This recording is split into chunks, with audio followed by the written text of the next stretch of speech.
오늘 은혜 받으실 하나님 말씀은 사무엘하 6장 6절에서 11절 말씀입니다.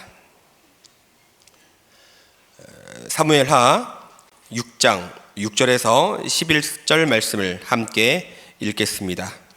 그들이 나곤의 타작마당에 이르러서는 소들이 뛰므로 우사가 손을 들어 하나님의 궤를 붙들었더니 야훼 하나님이 우사가 잘못함으로 말미암아 진노하사 그를 그곳에서 치시니 그가 거기 하나님의 궤 곁에서 죽으니라. 야훼께서 우사를 치심으로 다윗이 분하여 그것을 베레스 우사라 부르니 그 이름이 오늘까지 이르니라. 다윗이 그날에 야훼를 두려워하여 이르되 야훼의 궤가 어찌 내게로 오리요 하고 다윗이 야훼의 궤를 옮겨 다윗성 자기에게로 메어가기를 즐겨하지 아니하고 가드 사람 오베데돔의 집으로 메어 간지라. 야훼의 궤가 가드 사람 오베데돔의 집에 석 달을 있었는데 야훼께서 오베데돔과 그의 온 집에 복을 주시니라. 아멘. 할렐루야. 자, 저는 오늘 온 집에 임하는 복이라는 제목으로 말씀을 전하고자 합니다. 엘리 제사장의 두 아들은 홈리와 비느하스라는 이름으로 그 가정에 거하고 있었습니다. 근데 그들은 아버지 앞에 말씀을 배우지 못하고 또 제사 드리는 법들을 제대로 습득하지 못했기에 하나님께 대한 제사와 또 주님께 대한 제물을 없이 여기고 마구 행동을 했었습니다. 하나님 앞에 드려지는 그 제물을 삶아서 그것을 이렇게 나눠주기도 하고 또 제사장들이 먹기도 하고 레위인들이 먹기도 하는 어떤 그런 음식으로 되어지는데 그 사람들은 갈고리를 가지고 마구 휘젓고 마구 막 형편없이 막 들고 여기다도 던지고 저기다도 남겨놓고 그냥 너무나도 형편없는 모습을 갖추고 있어서 성경에 보니까 하나님의 그들이 하나님께 드리는 제물을 없이 여겼다고 기록하고 있어요. 또 심지어는 성막에서 시종드는 여인들과 더불어 동침해서 제사를 멸시한 것뿐만 아니라 음란한 그런 행위로 말미암아 하나님 앞에 아주 큰 진노를 받게 되었습니다. 여기에 대해서 하나님의 심판이 있을 것이라는 것이 예시되는 말씀이 전포됐는데 사무엘상 1장 30절에 보니까 나를 존중히 여기는 자를 내가 존중히 여기고 나를 멸시하는 자를 내가 경멸하리라. 참 너무 무서운 말씀이에요. 예배드리는 자로서의 자세가 정말 하나님 보시기에 합당한 모습이 끊임없이 갖춰주시는 우리가 다 될 수 있기를 주의 이름으로 축원합니다. 블레셋과의 전투에서 전사자가 4,000명이나 나왔기 때문에 이스라엘의 모든 장로들이 너무 충격을 받고 당황하게 되었었어요.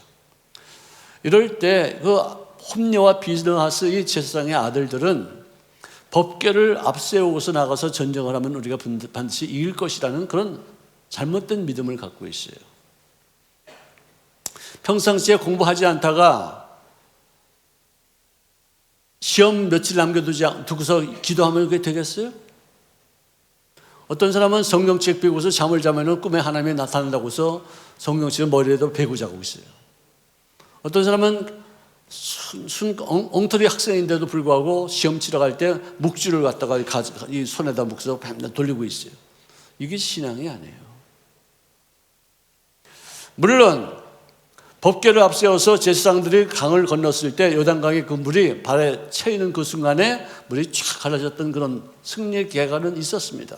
이것은 법궤를 메는 것이 제사장들이 해서 한 것이 아니라 하나님이 그 법궤를 메고서 물에 들어가라고 말씀하셨기 때문에 그 일이 일어난 것이지 믿음과 순종으로 일어난 것이지 자기들의 어떤 뜻에 의해서 이루어진 것이 아닌 것이죠. 근데 이 사람들은 너무나도 신앙생활 엉터리로 하다가 전쟁 때만 법궤를 앞세우고서 나가서 전쟁하면 이길 것이다 싶어서 법궤를 앞세웠는데 그것을 보았던 블레셋 사람들이 야, 저 사람들이 정말 하나님을 힘입어서 전쟁터에 나오려고 하는 걸 보니까 잘못하면 우리가 정말 야훼의 능력에 의해서 멸절당할지도 모르겠다. 배수의진을 치자. 절대로 우리는 그들의 종이 되면 안 된다. 노예 생활에서 우리가 벗어나기 위해서는 필사적으로 끝까지 악착같이 싸워서 우리가 그들의 종이 되지 말아야 된다. 어떤 그런 마음으로 오히려 배수의 진을 치게 되어서 그들로 하여금 용기 백배하고 정말 전쟁에서 승리를 하겠다는 어떤 그런 의지가 아주 강하게 촉발되게 하는 어떤 그런 요인이 되고 말았었어요. 그래서 오히려 법궤를 앞세워서 전쟁터에 나갔던 그 이스라엘 보병들이 그날 하루만 하더라도 3만 명이 사망을 하고 홈리와 비느하스는 전쟁터에서 둘이 한꺼번에 죽었어요. 하나님이 예언하신 대로 이루어졌어요. 내가 이 집안을 3, 4대 이르러 멸망당받게 할 것이다. 안 좋은 일만 생길 것이다. 이 집안 내력에 어느 누구도 나이가 들어서 노인돼서 죽는 사람 없이 전부 다 젊어서 죽을 것이고 맨 마지막에는 너희들이 레위 지파로서 갖고 있는 그 제사장의 직분까지는 남에게 빼앗길 것이다. 예언이 되었었어요. 그래서 법궤는 빼앗겨서 블레셋 지령에 옮겨지게 되었는데, 자, 그 사람들이 그 법궤를 자기들이 섬기는 다곤 신상 곁에 두었는데, 그 다음날 아침에 일어나 보니까 그 다곤 신상이 손목이 부러지고 뭐 깨지고 자빠져 있었어요. 그래서 그걸 수리해가지고 다 이렇게 세워놨는데, 그 다음날 또다시 연속해서 나타나는 현상이 뭐냐, 다곤이 야훼의 궤 앞에서 또다시 넘어져 얼굴이 땅에 닿았고 그 머리와 두 손목은 끊어져 문지방에 있고 다곤의 몸뚱이만 남았더라 하는 어떤 그런 너무나도 불길한 어떤 일들이 생겼어요. 그래서는 전 국토에 독한 종기가 퍼져서 많은 사람들이 죽임을 당하니까 그들이 이 법궤를 우리가 여기다 갖다 놓은 이후로부터 이런 어떤 어려움이 생긴다 싶어서 이 돌려보내자, 이거 여기다 두면 안 되겠다 막 그러고 있는 상태였었어요. 그래서 그들이 젖이라는 암소 2마리가 이끄는 수레에다가 그 법궤를 올려놓고서 이제 옮기고 갔는데, 이 블레셋 사람들은 어떤 거기다 조건을 걸었느냐, 이 전나는 그 암소가 이 수레를 끌고 가다가 딴 데로 가면은 이것은 하나님이 우리에게 벌을 주셔서 이런 고통을 주는 것이다라고 여길 것이요, 딴 데로 가지 않고 돌아오면은 하나님과 상관없는 재앙이었다라고 말할 어떤 그런 아주 교묘한, 정말 그야말로 아주 술책적인 어떤 그런 조건을 거기다 걸었어요. 젖이라는 그런 암소는요, 새끼가 있기 때문에 항상 가다가 멀리 가지 못합니다. 꼭 돌아오게 돼 있어요. 왜? 수유를 하기 위해서, 젖을 먹이기 위해서, 송아지를 기르기 위해서. 그래서 하나님하고 상관이 없는 어떤 그런 것을 만들기 위해서 전나는 암소를 2마리를 통해서 돌아오게 됐는데, 어쨌든 그 일로 인해서 그날 하루에 5만 70명이 사망했다고 말해지고 있어요. 무엇이 문제냐? 다른 것보다도 무엇이냐? 법궤를 옮기는 방법이 하나님 보시기에 합당치 못했다는 것이 이게. 법궤는 레위인들에 의해서 그들이 어깨에 걸터매져서 옮기게 되어 있지 어떤 소나 말이나 어떤 짐승이나 수레를 통해서 옮기는 것이 아니라는 것이죠. 자, 다윗이 나중에 법궤를 빼앗긴 지 약 68년이 됐을 때 하나님께서 야훼와 더불어 함께 하나님께서 이 다윗과 더불어 함께 하심으로 말미암아 다윗이 점점 강해져서 블레셋 군대를 퇴치하는 그때가 왔고 통일의 왕국의 왕이 되어지는 귀한 영광이 그에게 임하였었어요. 그가 이제 왕이 되고 나니까 법궤가 이제는 여기 있으면 안 되겠다, 블레셋 군대는 더 이상 있으면 안 되겠다, 이것을 옮겨다가 예루살렘에 갖다 놔야 되겠다. 하나님께서 임재하신다고 말하는 그 도시가 예루살렘이고 거기에 어떤 이 성전을 지을 때 성막을 통해서 거기다가 법궤를 놔야 되는 것이 이게 합당한 것이 아니냐, 이것이 구세기에 맞는 것이 아니냐 싶어서 법궤를 예루살렘으로 옮기기 위해서 약 3만 명이 되는 병력을 동원합니다. 기쁨으로 여러 악기를 준비합니다. 그랬는데 황소가 그 수레를 끌고 가게 하는 잘못된 방법을 떴어요. 블레셋 군대가 잘못한 것을 봤으면 그것을 고쳐나가야 되는데 무심코 했을 것 같아요. 어떤 법들을 모르고 있었어요. 성경 말씀을 공부하지 않았었어요. 하나님의 계명을 그들이 준수하지 않았었어요. 우리가 왜 하나님의 말씀을 공부하느냐, 왜 우리가 성경을 우리가 암송하느냐, 그 성경 말씀이 나의 생활 속에 적용되기 위해서 하는 것이지 지식적으로 하는 것이 아니시래요. 말씀을 모르고 성경 신앙생활하다 보면은 자기 뜻대로 하나님을 마구 해석하고 이것도 하나님이 하신 것이다, 저것도 하나님이 하신 것이다. 아니, 예수 믿는 사람들이 자기 자녀들 시집 보내고 장가 보낼 때 사주팔자 보고 궁합 보고 속궁합이 뭐고 뭐 바깥궁합이 뭐고 이러고들이 있어요. 그건 신앙인이 아니에요.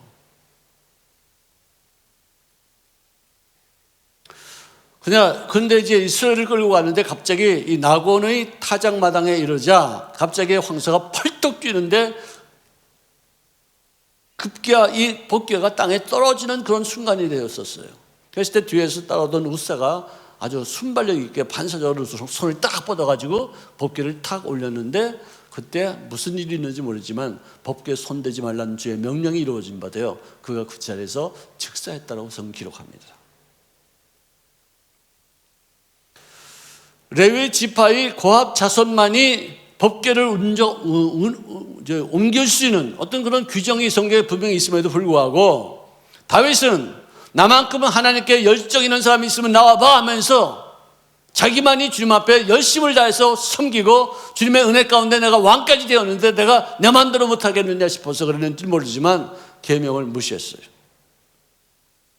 민수기 4장 15절에 보니까 성소와 성소의 모든 기구 덮는 일을 마치거든 고압 자손들이 와서 매일 것이요 성물은 만지도 말 것이다. 그들이 죽을 것이니라. 성소와 성소에는 모든 기구 덮는 일들은 고압 자손들이 할 것이고 또 그것이 다 완성되면 고압 자손들이 그 법궤를 맬 것이며 이 성물은 만지지 말고 법궤도 나무에 이렇게 걸어가지고 이렇게 어깨에다 매는 것이다. 만지면 죽는다. 근데 교육에 이 다윗은 계명에 대한 교육은 많이 없었던 것 같아요. 그의 아버지가 그를 말씀을 가르치지 않았던 것 같아요. 물론 그 어려울 때 힘들 때 정말 위기 가운데 있을 때 그는 항상 하나님 앞에 매달리면서 기도했어요. 어떤 결정을 할 때도 항상 하나님 앞에 여쭈었어요. 적군을 정복할 때에도 그리고 통일 왕으로서 예루살렘에서 자리를 잡을 때에도 항상 하나님 앞에 도움을 청했었어요. 그런데 언제부턴가 이 사람이 건방짐으로 말미암아 변질된 그런 주제넘은 그런 하나님과의 친밀성을 나타내고자 하는 뜻이었는지 모르지만 어느 사이에 이 사람은 조심성이 없는 사람이 되었어요. 긴장이 풀려서 말씀을 소홀히 한 그 결과 법궤를 옮길 때 그 잔치집이 그야말로 법궤 때문에 한 사람의 중어로 말미암아 초상집으로 바뀌어지는 그런 아주 비참한 일이 생겼었어요. 물론 법궤를 예루살렘에 안치하고 싶었던 그런 다윗의 마음은 충분히 우리가 이해합니다. 위대하신 하나님에 대해서 그가 이 법궤와 더불어 함께 모든 백성들에게 하나님의 위대하심을 선포하는 것이 내 사명이라고 생각했었을 것입니다. 목표도 좋고 동기도 좋고 선하고 멋진 아이디어였습니다. 그러나 그 방법이 틀렸기 때문에 하나님의 진노를 받게 되었어요. 맨 처음에 우시야가 죽었을 때 그는 화를 냈어요. 아니 왜 이 사람이 죽어야 돼? 왜 이걸 만지면 왜 죽는다고 이렇게 누가 말했지? 왜 이렇게 진짜 이렇게 왜 죽어? 내 충실 안 하고 왜 이렇게 죽을 수밖에 없어? 화를 냈지만 하나님의 징계가 얼마나 무서운 것인가를 그가 깨닫게서는 그 다음부터는 점점 더 두려움으로 그 마음가짐이 바뀌는 거예요. 그래서 다윗성으로 그 법궤를 메어가기를 즐거워하지 않았다. 법궤를 메어가는 것조차도 이제는 즐거워하지 않았어요. 그래서 사람들은 오히려 가드 사람 이 오벳 에돔의 집으로 그 법궤를 메고서 갔다는 거예요. 여기서는 맞는 말로 바르게 했어요. 바르게 하면 되는데 바르게 하는 것조차도 두려워했던 것이죠. 자, 다윗은 문제 때마다 하나님 앞에 기도했습니다. 다윗은 어려운 문제 있을 때마다 하나님 앞에 아뢰고 주님의 뜻이 무엇인가를 분명히 물었습니다. 내가 블레셋 사람으로 올라가리까 그들을 멸절하리까 그러실 때 하나님께서 올라가라. 내가 너를 앞서서 가서 그들을 멸망할 것이다. 올라가라. 그런 적도 있었고 올라가지 말고 그들의 뒤를 돌아서 뽕나무 숲을 맞은편에서 그들을 기습하라. 뽕나무 꼭대기에서 걸음 걷는 소리가 들리거든 그때서야 공격하라고서 작전 지시 명령이 하나님 앞에 소소하고 상세하게 그가 물은 것만큼 정확하게 얘기를 해주셨어요. 그래서 별 큰 실수 없이 그는 너무나도 놀라운 일들을 감당하게 됐는데 우사의 죽음에 화를 낼 수 있을 수밖에 없는 그런 불신앙 같은 어떤 모습, 오만 불순한 어떤 모습. 그러나 그 다음에 이 분노가 큰 두려움으로 바뀐 다음부터는 하나님께서 세운 일들을 내가 지켜야 되겠다. 내가 잘못했구나. 내가 잘못했구나. 저는 이번에 이 코로나 문제를 지나면서 제가 느낀 것이 내가 참 기도를 정말 잘못하고 있었구나. 성경 말씀도 내가 정말 너무나도 편파적으로 한쪽으로만 몰아서 광범위하게 이렇게 범위를 잡아서 이렇게 하는 것이 아니라 너무나도 쏠려서 내가 설교를 했구나. 참 많이 느꼈어요. 하나님, 우리 성도님들이 모두가 다 회개하게 하여 주시옵소서. 이런 기도는 이거는 잘못된 기도예요. 아니, 회개는 내가 하는 거지 왜 남 보고 회개하라고 그래? 내가 회개하면서 내가 잘못한 것을 주님 앞에 아뢰면서 내가 정말 이렇게 한 것은 내가 잘못한 것이라고 하나님 앞에 고해야 될 필요가 있다 싶어서 대표 기도하면서도 내가 하나님 앞에 나와서 하나님, 내가 이런 것을 잘못했습니다. 주님, 이 죄를 용서하시고 내가 이것을 깨닫게 하는 그런 회개의 영이 나에게 임하여 주셔서 내가 이것을 깨닫고 주님 앞에 고하노니 용서해 주시옵소서 하고서 기도하면은 모든 회중이 그것을 듣고서 자기도 잘못된 것을 깨닫는 것이지. 아니, 자기는 회개 하나도 안 하고서 회중들이 다 회개하게 하여 주시옵소서. 잘못된 기도예요. 전 그 기도 많이 했어요. 사람이 그거 하나 고치는 게 그렇게 쉬운 줄 아세요? 우리가 이 사도신경 보면은 뭐 거기 저리로서 이게 무슨 말인지도 모르고 외우고서 했었어 그동안. 근데 거기로부터라는 것을 하는데 이거 하나 고치는데도 얼마나 힘들어요. 교회에다가 공짜나 붙이는 거, 공교회 이거 말하는데 얼마나 힘들어요. 지금도 더 틀려.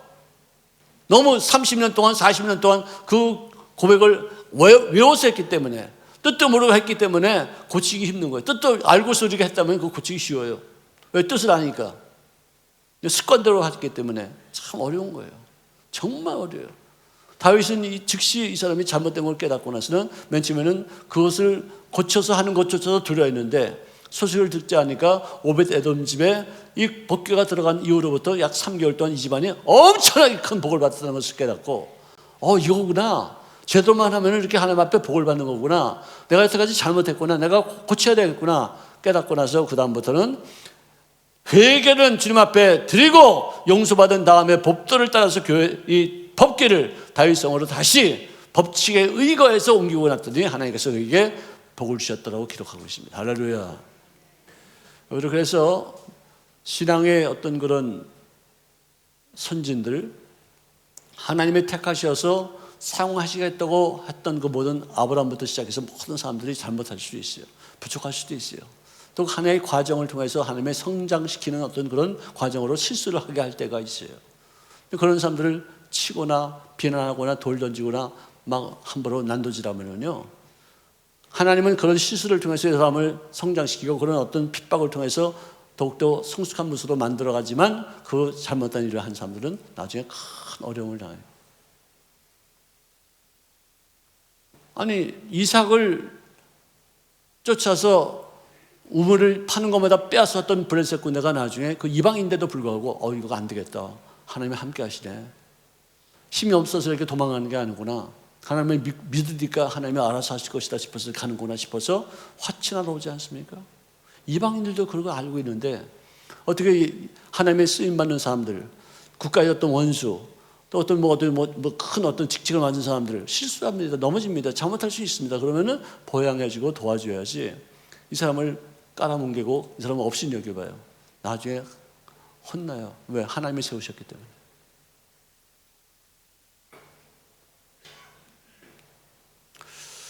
자, 오벳 에돔의 집으로 밀려서 갔던 그런 법궤가 이제는 두려움의 대상이 아니고 이제는 은혜의 통로가 되어집니다. 법궤가 오벳 에돔의 집에 있던 석 달간 야훼께서 그와 그의 온 집에 복을 주시느라. 하나님의 일을 하는 것은요, 속도가 중요한 것이 아니라 방향이 중요한 것이고, 주를 위해서 열심을 다해서 일하는 열정이 있다 할지라도 그 열정의 방법이 잘못됐으면 잘못된 거예요. 열정이 있다고 해서 다 되는 것이 아니에요. 방법이 중요한 것이에요. 자, 이 오벳 에돔의 집에 엄청난 그런 은혜가 넘치고 있다는 사실을 들은 다윗은 자기가 잘못했다는 사실을 깨닫고서 즉시 고쳐서 그 법궤를 예루살렘 성으로 다시 돌아오게 하는데, 역대상 15장 13절에 보니까 전에는 너희가 매지 아니하였으므로 수레다 슬고서 그 법궤를 옮기려고 했으므로 말미암아 우리 하나님 야훼께서 우리를 찢으셨지만 이제는 너희가 몸을 성결하게 한 후에 제사장과 레위인들이 연합해서 그리고 다윗이 기쁨으로 법궤를 메고서 입성했으니 하나님께서 그건 합당히 이긴 바 되어서 그들에게 복을 주셨다는 것이에요. 여기서 다윗이 직접 맺은 건지 난 모르겠어요. 다윗이 부하들을 시켜서 이렇게 맺는 것도 다윗이 맺다고 그렇게 말씀할 수 있기 때문에 잘 모르겠지만 어쨌든 하여간 다윗이 법궤를 메고서 입성했다는 거예요. 자, 그런데 이 법궤 안에 뭐가 들어있을까요? 우리 성경 공부 많이 했잖아요. 법궤 안에 뭐가 있어? 오늘 아침에 제가 우리 조형들한테 좀 물어봤어요. 법궤 안에 뭐가 있습니까? 했더니 십계명, 그다음에 아론의 쌍난 지팡이, 그다음에 뭐예요? 만나 항아리. 나도 그런 줄 알았다니까. 나도 40년 동안 그렇게 알고 있었어요. 아, 근데 오늘 아침 그러니까 이 설교를 내가 준비하면서 내가 어떻게 우연찮게 발견했는데 왕상 8장 9절에 보니까 그 궤 안에는 두 돌판 외에는 아무것도 없었다라고 말하고 있어요. 아론의 쌍난 지팡이와 이 만나 항아리는 법궤 앞에 있었다라고 말하고 있고 들어가 있는 적이 있는데 잠깐 동안 여기 있었는지를 그 법궤 안에 있었는지를 몰라도 계속해서 거기 있었다는 것은 아니에요. 이렇게 우리가 성경도 잘못할 때가 많아요. 나도 지금도 고치고 지금도 새롭게 할 때가. 여러분들 디모성 목사님이라고 저 부목사 한 분 계셔요, 여의도에. 근데 그분이 개정개혁 그 성경 말씀을 지금 고친 지가 벌써 30년이 되었대. 그래서 또 고쳐야 된대. 고치면서 혹시 목사님 보시기에 좀 번역이 좀 잘못됐다거나 또는 여러 가지 어떤 그 비유를 봐서 맥이 좀 이렇게 이상한 것이 있으면 저한테 알려 주세요. 저한테 그러시더라고요. 그 목사님이. 알겠다고. 나도 그런 게 좀 많이 내가 느꼈는데 또 개정개혁을 또 개정을 한다니까 내가 한번 만나는 대로 보이는 대로 내가 전하겠다. 우리 성경 말씀도 쓰지 않던 말을 지금 옛날에는 썼지만 지금 쓰지 않는 말을 고쳐야 되고 젊은이들이 전혀 알 수 없는 어떤 단어들은 또 쉬운 말로 고쳐야 되는 그런 상황인데 성경 말씀도 히브리 원전만큼은 절대로 건드릴 수 없지만 번역만큼은 시대에 맞춰서 우리가 고칠 수밖에 없는 그런 상황인데 하물며 내 인생에 잘못된 거, 내 인생에 뭐 철칙도 아니고 내 인생의 전체가 모두가 다 진리가 아닌데 고쳐야 될 것이 수도 없이 많은데도 안 고쳐. 일을 그냥 버티고서 절대로 안 고쳐. 내가 내 눈에 흙이 들어가나 봐라. 아니 어떤 아이가 미국에서 태어났는데 누가랑 결혼하고 싶어서 엄마한테 부탁을 했더니 엄마가 그러더래. 내 눈에 흙이 들어가나 봐라. 내가 너한테 그 여자하고 결혼하지 못한다 그래. 그래서 그 아이가 갖고 왔대 흙을. 엄마 눈에다 흙을 넣고서 그게 무슨 말인지 모르니까. 한국말은 그렇게 그런 말이 있지만 걔네들은 무슨 말인지 알아요? 그 미국에서 태어난 애들이. 자, 그리하여 여러분들 우리는 계속해서 좀 잘못된 거 고쳐나갑시다. 자기가 옳다고 주장할 거 아무것도 없어요. 듣는 게 좋아요. 배우는 게 좋아요. 가르치려고 들지 않는 게 좋아요. 계속 고쳐가. 내 거 고치기도 바쁘고 내가 잘못한 거 주님 앞에 아뢰기도 바쁜데 내가 누구를 비판하고 누구를 욕할 틈이 없더라고. 아이고 징그러. 우리 남들 욕하지 맙시다. 아멘. 내 거 고치기도 바빠. 내가 공부하기도 바빠. 내가 내 자신 추스리기도 너무나도 힘든데 남의 것까지 내가 왜 참견하고 있어? 하나님이 알아서 하세요. 아멘. 그리하여 두려움의 대상이었던 이 법궤가 이제는 은혜의 통로가 되어진 바 오벳 에돔의 아들과 손자 등 모든 그의 후손 62명이 리더십을 발휘하는 사람이 되었고 큰 용사가 되어졌고 또 제사장이 되어졌고 정말로 큰 능력으로 직무를 잘 수행하는 사람들이 탄생되고 거기서 양육되는 그런 가계가 되었느니라. 우리 가정도 나만 예수 믿는 것으로 끝나지 말고 나 때문에 이 복덩이가 변화되어서 한 가정의 가장이 되어지고 한 가정의 리더가 되어져서 자손 대대로 만대까지 이르러 복이 넘치는 가계가 될지어다. 할렐루야. 하나님 약속하셨지 않습니까? 계명을 지키지 않으면 3,4대 이르러 나의 저주가 임할 것이지만 계명을 지키는 자에게는 1,000대 이르러 복이 임할 것이다. 머리가 되고 꼬리가 되지 않을 것이며 위에 있을 때 밑에 나가지 아니하고 남들에게 나눠줄지언정 꾸임받지 않은 나라가 될 것이다. 그런 민족이 될 것이다. 그런 가계가 될 것이니라. 할렐루야. 우리 집안은 우리 아버지가 나 때문에 예수 믿게 됐어요. 근데 1대 2대야. 우리 아들까지도 고생할 거야. 3대까지. 3대니까. 그죠? 하지만 예수 믿고 나서부터는 이제는 우리가 집안에 있는 잘못된 내력, 집안에 있는 어떤 그 저주의 어떤 흐름, 이게 끊어지고, 아브라함의 복이 나로부터 시작된 바 되어 천대에 이르러 주의 영광이 가득히 넘치다는 그한 권세가 나타나시게 될 줄로 믿습니다. 집안에 도박하는 사람은 계속 도박이 있어요. 이 저주가 있어요, 이게. 여자 문제, 남자 문제, 우상, 점쟁이, 이런 게 집안에 다 있다고 얘기해요. 술, 이런 거예요. 끊어야 돼요. 우리 남편이 지금 예수 믿게 해주시옵소서, 이 남편의 이런 어떤 잘못된 습관에서 벗어나게 하시옵소서, 이런 것보다도 예수 이름으로 집안에는 잘못된 내력은 끊어질지어다.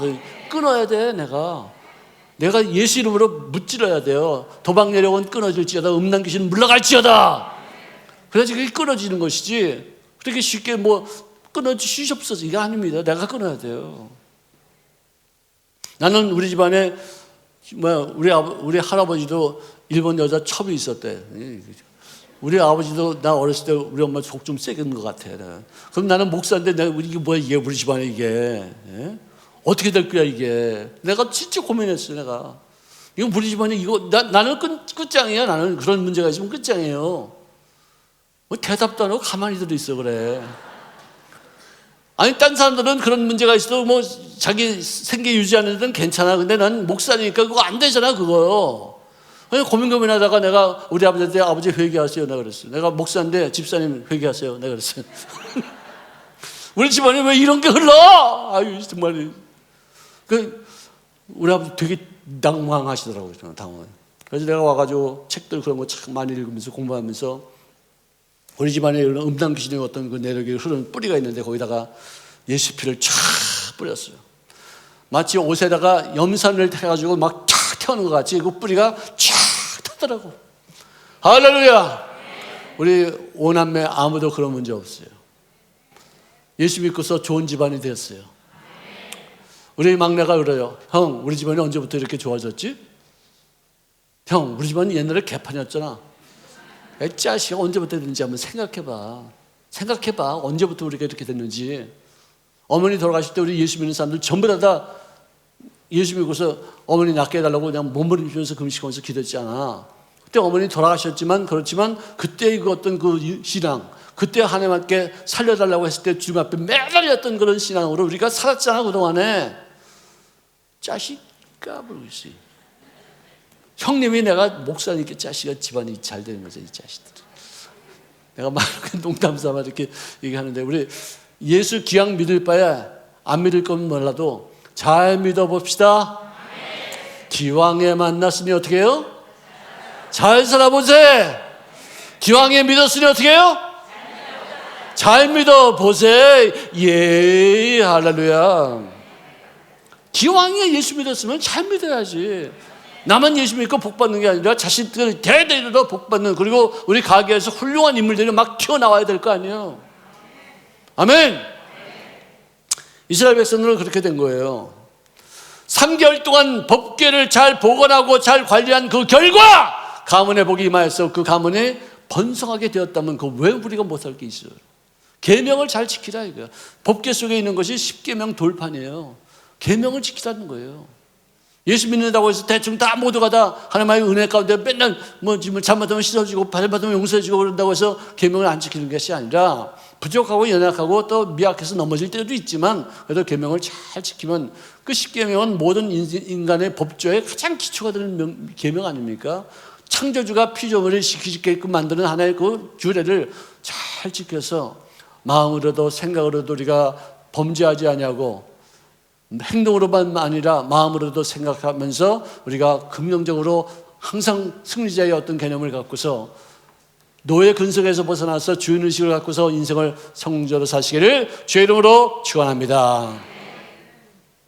엘리 집안은 그 두 아들을 잘못 교육한 것 때문에 그 집안에 저주가 임하였고, 3, 4대 이르러 아주 그 집안은 완전히 패망해서 제사장의 직분의 사독의 집안으로 뺏겼어요. 이거 얼마나 기가 막힌 집안. 하지만 오벳 에돔의 집안은 그 아버지의 어떤 헌신과 충성과 그 법궤를 귀히 여기면서 법도에 맞추어서 그것을 옮김으로 말미암아 집안 전체에 복이 임한 줄로 믿습니다. 옛날에 전화기는요, 여기 집에 있고 어디 이렇게 있어요. 그래서 이 전화기를 둘이서 통화하려면 이 전화기 앞에 가 있어야 돼. 누가 바꿔달라면 와 일로 와서 이거 좀 받아가지고 여기로 와서 이거 받아야지 돼요. 시공간이 제약되어 있어요. 근데 지금은요, 휴대폰이 있어가지고 어느 때나 어느 시간이나 어느 곳에나든지 서로 그냥 그 즉시에서 그냥 서로 통화할 수 있어요. 구약은요, 이제 일반 전화예요. 가서 만나야 돼, 들어야 돼. 그런데 요즘 신약은요, 성령의 통화 전화기가 있어가지고요, 즉시에서 거기서 통화하고 하나님의 말씀을 들을 수 있고 주님의 어떤 은혜가 무엇인가를 내가 깨달을 수 있고 내가 필요한 것을 주님 앞에 아뢰을 수 있는 줄로 믿으시기를 바랍니다. 아직도 그래 집 전화만 갖고 사는 사람들이 있어요? 휴대폰 쓰시기 바랍니다. 언제 어느 때나 하나님 앞에 기도하십시오. 골방이 뭐 이렇게 만들어 놓은 것이 골방이 아니라 하나님 앞에 어느 곳에든지 들어가서 기도하는 것이 골방이에요. 버스 안에도 좋습니다. 길 가도 좋습니다. 택시 안에도 좋습니다. 운전하다 말고도 기도합니다. 골방에 들어가는 거예요. 아멘? 아직도 일반 전화만 갖고 쓰는 사람들은 얼마나 불편해요. 교회 꼭 와야지만 돼. 그 교회도 우리가 물론 와야 되겠지만 아무 때서나 주의 음성을 들을 수 있고 아무 때나 주님과 통화할 수 있는 어떤 휴대폰들을 갖고 있어야 될 거 아니에요. 그걸 우리가 활용할 줄 몰라요. 여러분들 기독교인들은요, 복되게 되어 있습니다. 잘되게 되어 있습니다. 거짓 생활 절대로 안 합니다. 머리가 드는 권세가 이미 예정되어 있습니다. 왜? 성경에 보니까 거짓 깡통을 어떻게 구할 것이며 어떻게 매트를 갖다 찰 것이며 어떻게 구걸하라 이런 말 하나도 없어요. 성경 말씀에는 전부 다 어떻게 구호지하고 어떻게 도와주고 누가 필요할 때 어떻게 나눠줄 것이며 이런 말씀은 잔뜩 있지 깡통 갖고서 구걸하라는 그런 말 한마디도 없어요. 그 말의 뜻은 뭐냐? 예수 믿으면 하나님의 자녀가 되면은 남에게 도와줄 수 있는 사람이 반드시 될지니라, 반드시 될 것이니라. 이것을 기반으로 약속을 하시고 나서 하신 말씀이에요. 이미 우리는 잘 되게 되어 있다니까요. 우리는 잘못되기는 안 틀렸어요. 우리는 잘못되기는 영 글렀어. 잘 되게 되어 있어요. 그러면 이제는요, 희생 없는 세속적인 영광만 추구하는 어떤 교인의 어떤 기복신앙에서 우리가 벗어나서 불안한 이웃들, 연약한 인생들, 나보다 정말 넘어지는 인생들, 소외당한 사람들을 향하신 주님의 공일하심이 우리들이 어떤 헌신을 통해서 표현될 수 있는 도구로서 역할을 감당할 때 가치 있도다, 복되도다, 내가 기억했다가 상급을 주노마, 천국에 와서도 상급받고 이 땅에서도 상급받고 니를 자손 만들으러 상급이 넘쳐나지기를 지어다. 오벳 에돔의 복이에요, 이게. 세상에서 칭찬받는 그리스도의 제자들이 다 되시기를 주의 이름으로 축원합니다. 기도하겠습니다. 사랑하시는 주님 고맙습니다. 우리가 오벳 에돔의 집에 복을 받은 것을 기억하면서 주님의 계명이 우리들의 생활 속에 늘 작동이 되어지고 그것이 우리들의 생활 속에 적용되는 삶을 통해서 복받는 귀한 인생을 누릴 수 있도록 도우실 줄로 믿습니다. 내 자신 혼자만 잘 되는 것이 아니라 자손 만들으러 그 집안 전체 그 가게가 하나님 앞에 쓰임받는 일꾼들이 많이 배출되어지고 어두운 세상을 밝게 낼 쓰임받는 빛의 아들, 딸들이 다 되어지게 이미 예정된 일들이 우리들의 생활에도 나타나지게 될 줄로 믿습니다. 예수님의 이름으로 감사하고 기도합니다. 아멘. 잠깐만.